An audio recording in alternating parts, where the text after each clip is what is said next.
P D M نے لوٹ cell لگا کے 1-2 دن میں کوئی 3-3 4-4 درجن قوانین پاس کر دیے. عارف الوی صاحب کے پاس یہ پہنچا دستخط کے لیے. سمجھیے گا ہوا کیا ہے اور کیسے ہوا ہے. کہ اللہ گواہ ہے، میں نے آفیشیل سیکرٹ امینڈمنٹ بل 2023 اور پاکستان آرمی امینڈمنٹ بل 2023 آج مجھے پتا چلا ہے کہ میرے اسٹاف نے میرے حکم کو اور میری خواہش کو انڈرمائن کیا. جو لوگ متاثر ہوں گے ان سے میں معافی مانگتا ہوں. Oh my God, in less than 100 words tweet Arif Alvi did what no one could do. بسم اللہ الرحمن الرحیم. السلام علیکم. یہ الگ نیوز کے لیے میری ویڈیو ہے، یہ میرا پرسنل سیٹ ہے، بٹ یہاں سے آج سنڈے کے روز میں آپ سے مخاطب ہوں. عام طور پر سنڈے کو ہم ویڈیوز کچھ سبجیکٹس ریکارڈ کر لیتے ہیں، مگر یہ جو عارف الوی صاحب کے ٹویٹ کے بعد، بیان کے بعد دھماکہ ہوا ہے، اس کی وجہ سے میں مجبور ہوں کہ الگ نیوز پر بھی آپ سے یہاں مخاطب ہوں اور آپ سے اس موضوع پر بات کروں. عارف الوی صاحب نے جو بتایا ہے، army act, official secret act قومی اسمبلی سے منظوری کے بعد ان کے پاس پہنچا. عارف الوی صاحب کہتے ہیں انہوں نے دستخط نہیں کیے. اس میں بہت کچھ متنازع تھا، بڑا ڈسکس ہو رہا تھا یہ سوشل میڈیا پر، اور یہ بھی کہا جا رہا تھا کہ عمران خان صاحب بھی اور ایک عام شہری بھی بہت بری طرح سے متاثر ہوگا. یہ جو پی ڈی ایم نے لوٹ سیل لگا کے 1-2 دن میں کوئی 3-3 4-4 درجن قوانین پاس کر دیے ہیں، اس سے ایک عام آدمی بری طرح سے متاثر ہوگا. بغیر پڑھے جاہلوں کی طرح ہمارے ایوان کے نمائندوں نے قوانین پاس کر دیے، کہا جا رہا تھا. اب اس میں ہوا کیا ہے؟ عارف الوی صاحب کے پاس یہ پہنچا دستخط کے لیے. سمجھیے گا ہوا کیا ہے اور کیسے ہوا ہے. عارف الوی صاحب کہتے ہیں کہ اللہ گواہ ہے، میں نے آفیشیل سیکرٹ امینڈمنٹ بل 2023 اور پاکستان آرمی امینڈمنٹ بل 2023 ان سے میں اختلاف کرتا تھا. میں نے ان پر سگنیچر نہیں کیے. میں نے اپنے سٹاف کو یہ بل انسائنڈ، بغیر دستخط کے، ود ان اسٹیپولیٹڈ مقررہ وقت کے اندر واپس بھیجنے کو کہا تاکہ یہ انفیکٹو ہو جائیں. وہ آگے کہتے ہیں میں نے بار بار اپنے سٹاف سے کنفرم کیا کہ کیا یہ واپس بھیج دیے گئے. انہوں نے کہا ہاں بھیج دیے گئے. لیکن آج مجھے پتا چلا ہے، عارف الوی صاحب نے آج 1:45 پہ پہلا ٹویٹ کیا انگلش میں. آج مجھے پتا چلا ہے کہ میرے اسٹاف نے میرے حکم کو اور میری خواہش کو انڈرمائن کیا. میرا حکم نہیں مانا. ایز اللہ نوز آل، خدا سب جانتا ہے. ہی ول فورگیو انشاءاللہ، وہ مجھے معاف کرے گا انشاءاللہ. But I ask for forgiveness from those who will be affected.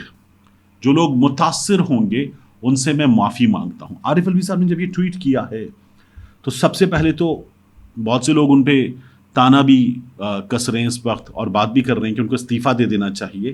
لیکن فرحت اللہ بابر صاحب نے جو جمہوریت کی توانا آواز ہیں اور اپنی پارٹی پیپلز پارٹی سے بار بار اختلاف بھی کرتے ہیں، انہوں نے کہا ہے oh my God, in less than 100 words tweet Arif Alvi did what no one could do. Arif Alvi نے 100 سے کم لفظوں میں وہ کر دیا جو کوئی نہیں کر سکا ان لاسٹ ڈیکیڈ، پچھلے 10 برسوں میں. ٹھیک ہے. اٹامک بامب ایکسپلوڈڈ، یہ تو دھماکہ کر ڈالا ہے، جوہری دھماکہ. Besides immediate annihilation of many, its lethal radiations will continue to kill maim in years ahead.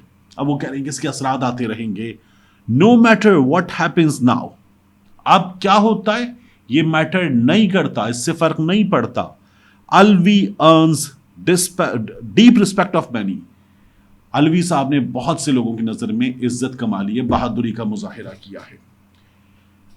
Ishaq Dar صاحب جو ہیں وہ اس معاملے پر عارف الوی صاحب سے کیا کہتے ہیں. میں نے بھی استعفے کا مطالبہ کیا، میں اس کی ریزن بھی دیتا ہوں کیوں کیا ہے. اسحاق ڈار صاحب اس معاملے پر عارف الوی صاحب سے کہتے ہیں unbelievable minimum morality warrants الوی صاحب to resign. کم سے کم اخلاقی جرات کا مظاہرہ کریں اور الوی صاحب استعفیٰ دیتے ہیں. having failed to run his office effectively، کیونکہ وہ اپنا آفس چلا نہیں سکے مؤثر طریقے سے، efficiently and as per rules of business، اور جو قوانین ان کے مطابق نہیں چلا سکے. official work is conducted on files، کام تو فائلوں پر ہوتا ہے. and implementation ensured اور اس پر عمل درآمد کروایا جاتا ہے. Such statements only indicate playing with the gallery. God help us. اب تو یہ دکھاوے کی باتیں ہیں. یہ اسحاق ڈار صاحب کا ٹویٹ ہے.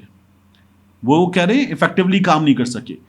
یہ صاحب مفرور ہو گئے تھے, پاکستان واپس آئے وزیر اعظم کے جہاز میں بیٹھ کر ملک ٹھیک کرنے کے لیے, اور پھر جب بجٹ پاس ہو چکا اس کے بعد آخری دن وزیر اعظم کو ہاتھ پاؤں جوڑ کر وہ کام کروانا پڑا جو ان کا کام تھا.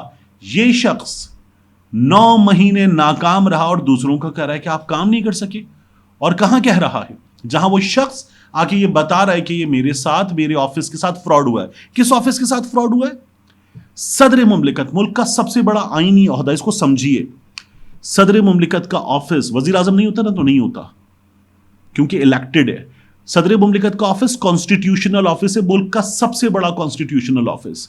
یہ ایک لمحے کو خالی نہیں ہو سکتا. صدر نہیں ہوگا تو پھر چیئرمین سینٹ قائم مقام صدر ہوگا. چیئرمین سینٹ نہیں ہوگا تو پھر اسپیکر قومی اسمبلی قائم مقام صدر ہوگا. یہ عہدہ, یہ آفس خالی نہیں رہ سکتا. یہ سب سے بڑا آفس ہے. یہ سربراہ حکومت نہیں ہے, یہ سربراہ مملکت ہے. سربراہ مملکت. تو یہاں اسحاق ڈار صاحب جو بات کر رہے ہیں اس عہدے کے بندے کے لیے کہ جس کے ساتھ فراڈ ہوا ہے, بجائے اس کے کہ آئینی عہدے کے ساتھ کھڑے ہوں, مذاق اڑا رہے ہیں. ان لوگوں نے یہ جو قوانین تھے متنازع, یہ انہوں نے پاس کیے تھے. اور کیسے پاس کیے تھے؟ ایسے جیسے باپ کا مال و عوام آگے ڈال دیا اٹھا کے, اور پھر اس کے بعد کہتے آپ استعفیٰ دے دیں, آپ ناکام ہوئے 9 مہینے. What election, what I M F, ہمارے پاس اور بھی آپشن ہے. واٹ آئی ایم ایف, آج ہی جو آپ کے بل میں ہر 15-20 دن کے بعد خبر آتی ہے 2 روپے بڑھ گئے, 4 روپے بڑھ گئے, 8 روپے بڑھ گئے. وہ غریب آدمی جس کا بل 1,500-2 ہزار روپے آتا تھا, اس کا بل 12-12 ہزار روپے آ رہا ہے. اور یہ لوگ, ہمت ہے ان لوگوں کی بات کرنے کی, یہ بات کرنے کی ہمت رکھتے. یہ لندن بھاگ گئے اور اب وہاں سے کب آئیں گے, کیسے آئیں گے, ڈیل میں کچھ نئی چیزیں ہوں گی, اس کے بعد آئیں گے. نواز شریف واپس نہیں آ رہا ابھی, اور ان لوگوں میں بات کرنے کی ہمت ہے. اب اس وقت تو بات کرنے کی یہ ہے کہ صدر مملکت کے ساتھ یہ فراڈ ہوا کیسے, اور عارف الوی صاحب کے لیے بھی کرنے کا کچھ کام ہے. عارف الوی صاحب کو ثابت کرنا ہوگا جو وہ کہہ رہے ہیں, کیونکہ جب آپ کسی بل پر دستخط نہیں کرتے, واپس بھجواتے, تو ایک نوٹ لکھا جاتا ہے. نوٹ لکھا جاتا ہے ڈس ایگری کرنے کا اور واپس بھجوانے کا. تو وہ نوٹ عارف الوی صاحب نے لکھا ہوگا. عارف الوی صاحب وہ نوٹ سامنے لائیں گے. اور کہیں ایسا تو نہیں ہوا کہ نہ صرف یہ کہ ان کا اسٹاف اسے دبا کر بیٹھا رہا. ہوا کیا؟ دیکھیے, قانون آیا, اور قانون آنے کے بعد ایک مدت ہوتی ہے, اس کے اندر واپس بھیج دیا گیا. اور عارف الوی صاحب نے جب واپس بھیج دیا تو پھر یہ مشترکہ سیشن میں جائے گا. اب قومی اسمبلی نہیں تھی, مشترکہ سیشن ہو نہیں سکتا تھا, تو کسی کے کہنے پر یہ اسٹاف دبا کر بیٹھ گیا. اسٹاف دبا کر بیٹھ گیا اور پھر یہ انفیکٹو ہو جاتا. نہیں ہوا. تو یہ کام ہوا ہے. اصل میں میڈیا پر خبر چلوائی گئی ہے کہ صدر نے سائن کر دیے. ابھی جو نون لیگ والے باتیں کر رہے ہیں نا کہ آپ نے سائن کیے, آپ نے جو واپس کیا وہ واپس آ گیا, لائیں صدر مملکت کے سائن دکھائیں. اور صدر مملکت کے کیا سائن جعلی ہو گئے؟ صدر مملکت تو کہہ رہے ہیں کہ نہیں کیے سائن. وہ تو اللہ کو حاضر ناظر جان کر, گواہ بنا کر کہہ رہے ہیں کہ سائن نہیں کیے. تو پھر کیا اس ملک کے سب سے بڑے آئینی عہدے پر فراڈ ہو گیا ہے؟ صدر مملکت کو اس بات کو ثابت کرنا ہے. اور اگر انہوں نے یہ نوٹس لکھے ہیں اور پاکستان کے سب سے بڑے آئینی عہدے کے اس آفس سے یہ نوٹ بھی غائب ہو گیا, یہ پیپر بھی دبا لیے گئے, تو یہ ہو کیا رہا ہے؟ وہ عمران میر صاحب اپنے ٹویٹ میں کہہ رہے کہ یہ کیلا ریاست نہیں, یہ بینگن یا کدو سے بھی آگے کی کوئی چیز ہے. اس طرح کے حالات میں ہر شخص سوال اٹھا رہا ہے کہ یہ ہوا کیا. عارف الوی صاحب نے معافی مانگ لی, ان کے اسٹاف نے غداری کر دی. اب عارف الوی صاحب کو 2 کام ضرور کرنے چاہیے. پہلے اپنے اسٹاف کو ان کے خلاف کارروائی کریں, ان کو سیک کریں.